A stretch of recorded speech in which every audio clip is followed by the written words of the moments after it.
वक्तव्यानंतर आता बच्चू कडू आक्रमक झालेले आहेत। विखे पाटलांची गाडी फोडणाऱ्याला 1 लाख रुपये, बच्चू कडू यांच्याकडून गाडी फोडणाऱ्यांसाठी आता बक्षीस जाहीर करण्यात आलं आहे। नाव राधाकृष्ण कृत्य कंसाचं असं बच्चू कडू यांनी म्हटलंय।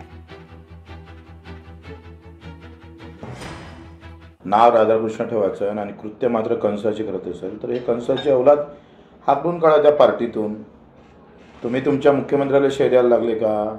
फडणवीस साहेब एका इकडे कर्जमाफीची घोषणा करतं, तारीख देतं आणि हे वाचाडवीर मंत्री महोदय सांगतं का कर्जमाफी किती डाव द्यायची, काय करायचं, किती डाव लुटायचं तुम्ही त्याचं ठरलं नाही पाहिजे? अरे शुक्र माना लोक तुम्हाला मारत नाही। मी तर म्हणतो जो राधाकृष्ण विखे पाटलाची गाडी फोडून ना त्याला 1 लाखाचं बक्षीस मागायचं।